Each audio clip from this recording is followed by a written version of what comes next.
کیا ماں کی ناراضگی سے کوئی عمل قبول نہیں ہوتا؟ کیا اللہ کی ناراضگی سے کوئی عمل قبول نہیں ہوتا؟ اگر اللہ کی ناراضگی سے آپ کے عمل قبول ہو رہے ہیں تو ماں تو شاہی کوئی نہیں. ماں کو یہاں سب کانٹیننٹ میں خدا بنایا ہوا ہے انہوں نے. گاڑیوں کے پیچھے لکھا ہوتا ہے ماں کی دعا, لکھا ہونا چاہیے ھذا من فضل ربی. قرآن نے تو ہمیں نہیں کہا کہ آپ نے یہ لکھنا ہے. حضرت سلیمان علیہ السلام کے دربار میں جب وہ ان کا ساتھی, خواہ وہ فرشتہ تھا, جن تھا یا کوئی صحابی تھا, جب وہ تخت بلقیس لے آیا تو سلیمان نے یہ نہیں کہا کہ یہ میرا فیض ہے یا میرے شاگرد کی جے ہے, نہیں, کیا کہا تھا؟ ھذا من فضل ربی. باقی ماں باپ کی ناراضگی سے بچنا چاہیے, وہ تو ایک الگ سے گناہ ہے. قرآن میں 4 جگہ پہ توحید کے بعد سب سے زیادہ حق ماں باپ کا ہے, تو آؤٹ آف کوشچن ہے.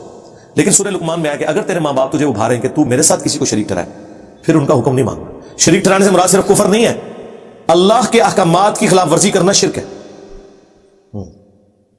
افرائیتا من اتخذ الہہ ہوا, بھلا اس شخص کو دیکھا جس نے اپنی خواہش نفس کو اپنا رب مان لیا ہوا ہے. یہ ذہن میں رکھیے گا. تو اللہ نے منع کیا ماں باپ کا کہنا نہیں ماننا جب میرے خلاف ابھارے. بخاری مسلم دونوں میں حدیث ہے, مولا علی اس کے راوی ہیں کہ ایک سفر کے دوران ایک انصاری کو نبی الاسلام نے امیر مقرر کیا. اس کو اپنے ساتھیوں پہ غصہ آیا اور اس نے حکم دیا کہ آگ کا ایک بڑا الاؤ جلاؤ. جب وہ الاؤ بھڑک اٹھا تو انہوں نے کہا کہ میں تمہارا امیر ہوں, میری اطاعت رسول اللہ کی اطاعت اور رسول اللہ کی اطاعت اللہ کی اطاعت ہے, تم اس آگ میں کودو, میں تمہیں حکم دیتا ہوں. وہ مقلد تو نہیں تھے نا. انہوں نے کہا کہ ہم آگ سے بچنے کے لیے ہی تو رسول اللہ کے دامن کرم میں آئے تھے, اور تو ہمیں دوبارہ سے اسی آگ میں پھینک رہا ہے. ہم تیرا یہ حکم نہیں مانیں گے, اگرچہ تو ہمارا امیر ہے, تو غلط حکم دے رہا ہے. واپسی پہ نبی الاسلام کو جب شکایت ہوئی تو آپ نے فرمایا اگر تم اپنے امیر کا حکم مان لیتے نا تو سیدھے جہنم کی آگ میں جا کے نکلتے. پھر حضور نے ساتھ ہی فرمایا کہ مخلوق کی اطاعت صرف معروف میں ہے, منکر میں نہیں. اللہ کی معصیت میں مخلوق کی اطاعت نہیں ہو سکتی.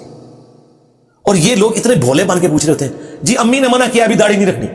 امی کیڑی شاید ہے, میں دودھ نہیں بخشاں گی. وہ تیرا دودھ تو ہے ہی نہیں تھا, تم تو اپنے چکروں میں تھے, اللہ نے اولاد دے دی. اب اس اولاد کے اوپر یہ یعنی احسان ٹھہرا رہے ہو کہ اللہ کا احسان اپنے متھے مارا ہوا ہے تم لوگوں نے. یہ اللہ کا حکم ہے کہ ماں باپ کے ساتھ اس نے سلوک کرنا ہے.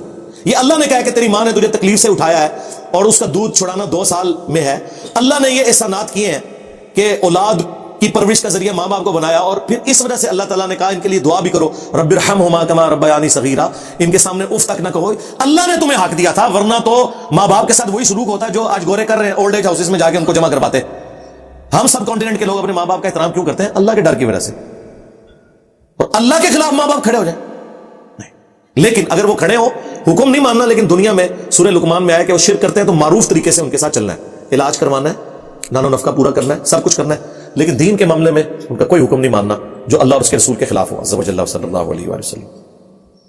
کیا ماں اپنے بچے کا حصہ وغیرہ کھا سکتی ہے یا استعمال کر سکتی ہے کسی بھی چیز کا؟ ابھی جنرل سوال ہے نا, مجھے اسپیسیفکلی آپ ہوتا تو اس کو جنرل سمجھیں کہ وراثت جو ہے وہ تو تقسیم ہونی ہے, وہ ماں نہیں, یعنی اگر باپ آپ کا مر گیا تو جو آپ کا حصہ ہے وہ آپ کو ملنا ہے, وہ ماں نہیں کھا سکتی. اور ماں کے مرنے کے بعد آپ کو حصہ ملنا ہے. ماں باپ اپنی اولاد کو آگ بھی نہیں کر سکتے, الا یہ کہ اولاد کافر ہو جائے یا اولاد ماں باپ میں سے کسی کو قتل کر دے. کیونکہ بخاری مسلم میں حدیث ہے کہ کافر کا وارث مسلمان نہیں ہو سکتا, مسلمان کا وارث کافر نہیں ہو سکتا. اور ترمذی ابو داؤد میں حدیث ہے کہ قاتل اپنے مقتول کا وارث نہیں ہو سکتا. وراثت کے تفصیلی احکامات میری ویڈیو آپ دیکھ لیں.